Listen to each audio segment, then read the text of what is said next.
Hello all, welcome to the Lunar Sea Spire Cartoon Fan Podcast. This is episode 340, and today I'll be talking about Flyaway from Mao Mao, Heroes of Pure Heart. I'm GC13. And I'm David. Well, physics recital could not prevent Adorabat from going to the dentist, but apparently transcendental meditation could. Or more specifically, does this form of meditation have a name? I don't think they got into detail. It's often called something like astral projection. They did specifically mention the astral plane. Yeah, astral projection through subconscious repression. Well, conscious fears repression into the subconscious. That's a short summary.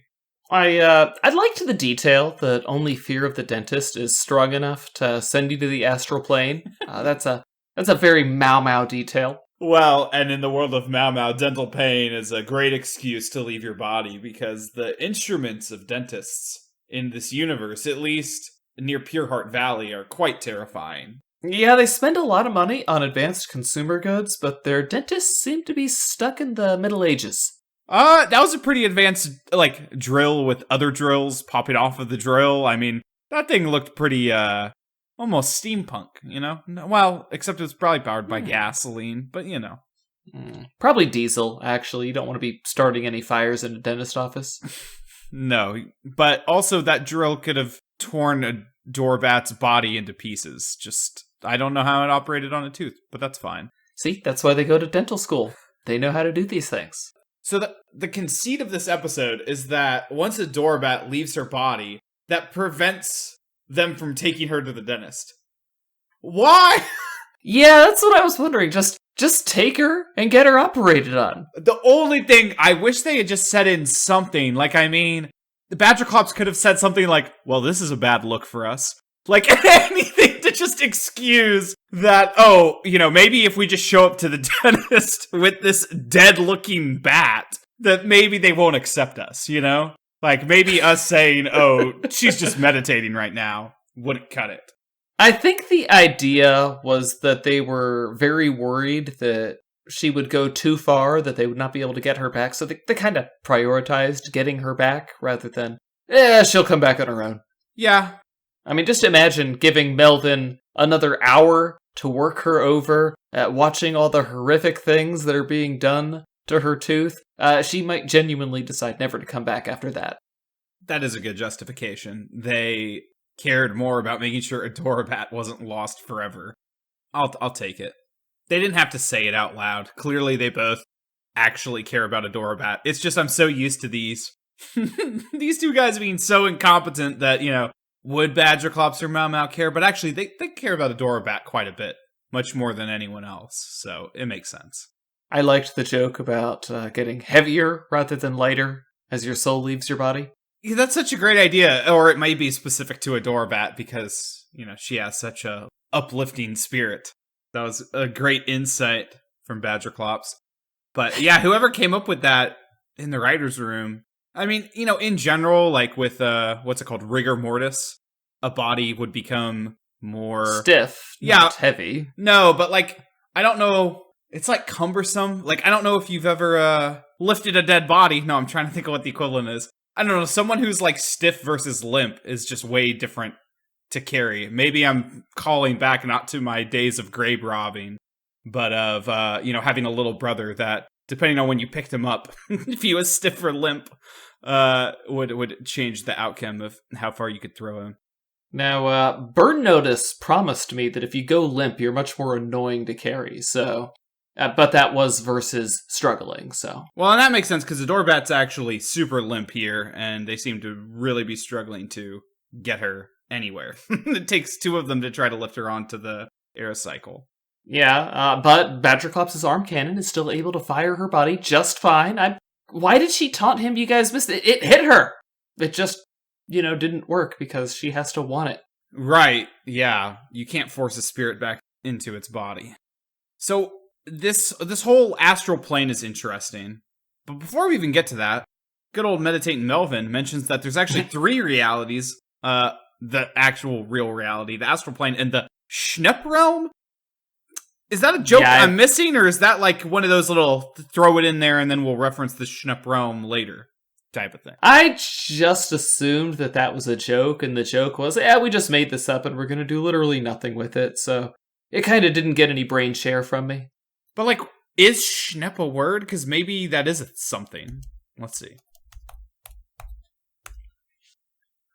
Well, nope.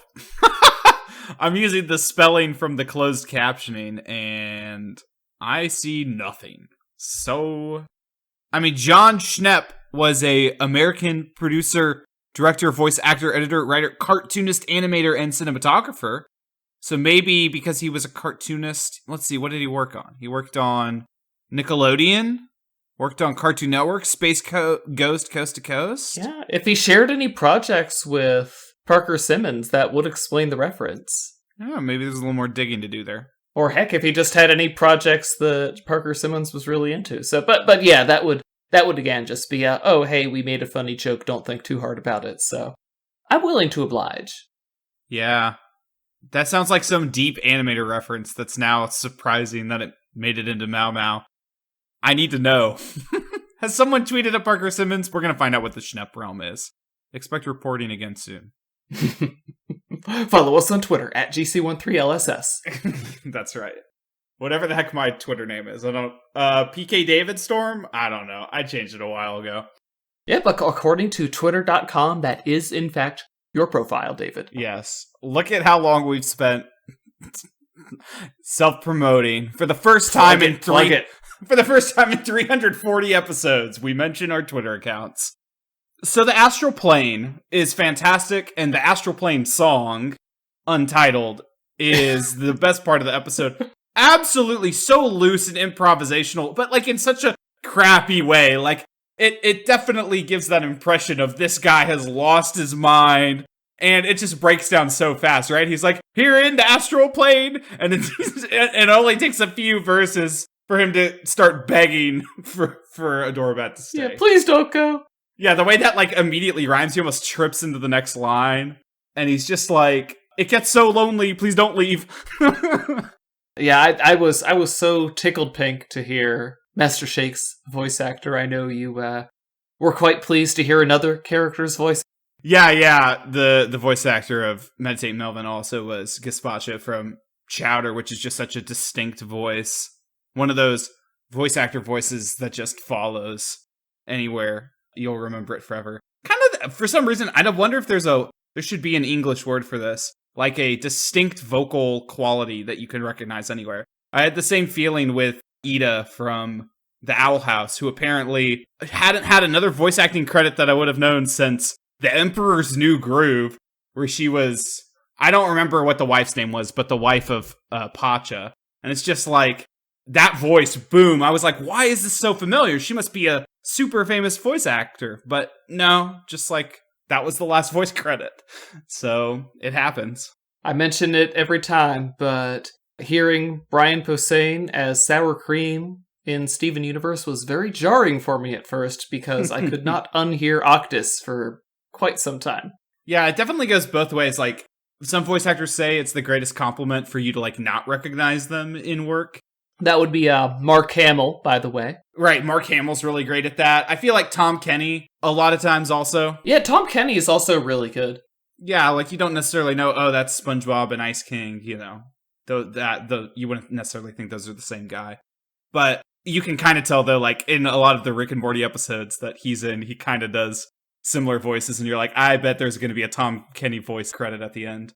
But I also like it when you do have just that distinct voice that you go onto projects with. Like, it's still entertaining. You don't have to be this super rare talent of, oh, I can do 20 different voices and you can't tell it's me. So I appreciate both.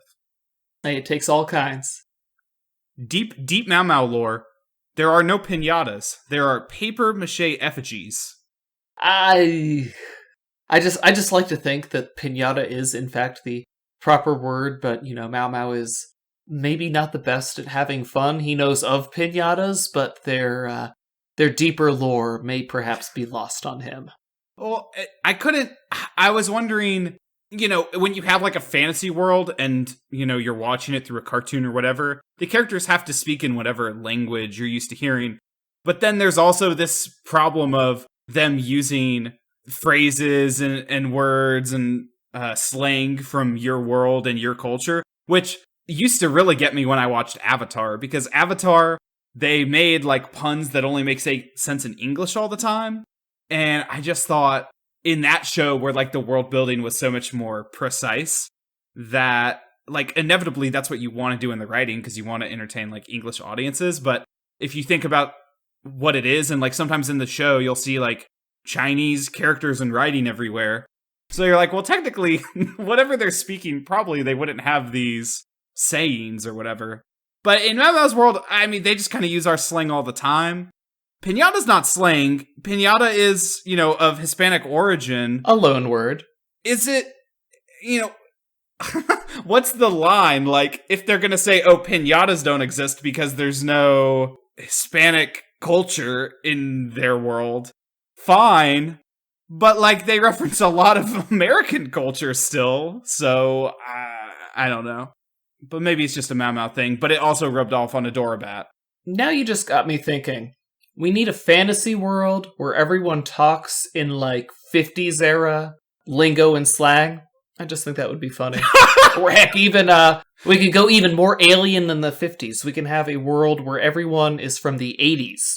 I just forgot the word for it. Lindsay Ellis, YouTuber and author, was talking about, I should look up this term, but it's basically if you're writing in like a certain era and you accidentally use words or phrases that aren't from that era, like they're from the future. It's an anachronism? Well, anachronism is right, but it's even more specific to writing where you do this. But anyway, I like the idea that in these cartoons, all these usages of words are that. And so, like, you could have some show that's, like, all 50s and weird mixed slang. Like, I don't know, there's a lot of weird things you can do. A medieval fantasy cartoon with monsters and wizards where everything is the bee's knees, Daddy-o. I just want it. Ooh, yeah. Yeah, because, I think it's overused that we look at the past and just apply modern slang. Or Shakespearean slang.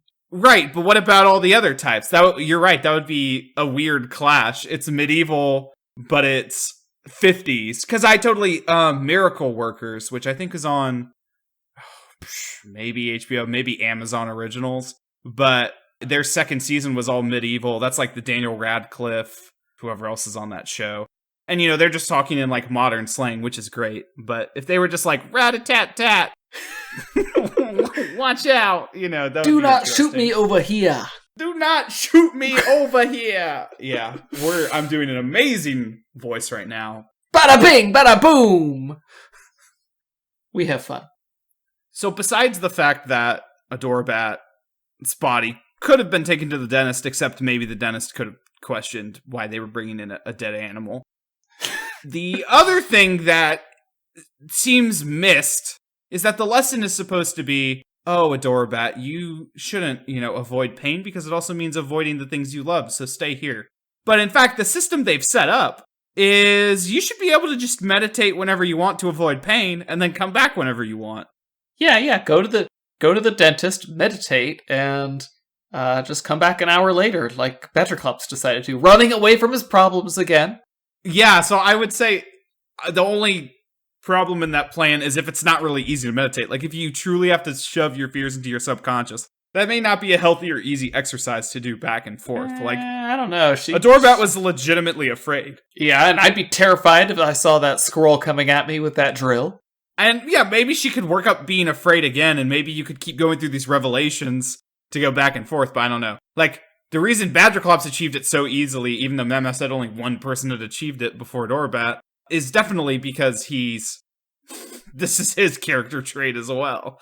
He shoves everything into the back to deal with for later. Yeah, he shoves it down, he runs away from his problems, and he was afraid of the dentist in that moment. So that's three things working in his favor. It's too bad they can't reference these things in other episodes. The utter apathy that Mao Mao was feeling towards Adorabat's pain was very funny, very in character. It's for your own good, and I don't care about how we get there. He knows it's for the better, and that it'll be over with. And Mao Mao's definitely had to go to the dentist because he's broken all of his teeth before in this show. Yeah, you saw what happened to Meditating Melvin when he put off his dental work a little too long. I'm surprised he didn't leave his body again. He's just screaming in pain about his soft teeth. Which, by the way, horrible detail. The word soft is one of the worst words to use for teeth. I like to imagine that he was able to call for a dentist to make a house call and then meditate away again. Just to give Meditating Melvin a happy ending. That's my headcanon. Always make headcanon to make your characters happy. And safe. Yeah, I don't know why you would use your headcanon to make them sad. That seems mean. Some people do, GC. Some people do. Snodsters. Well, guys, I guess that's us on Flyaway. Join us next week. Until then, I'm GC13. And I'm David. Don't forget to leave us a review on Apple Podcasts or anywhere you listen to podcasts. Later, everybody.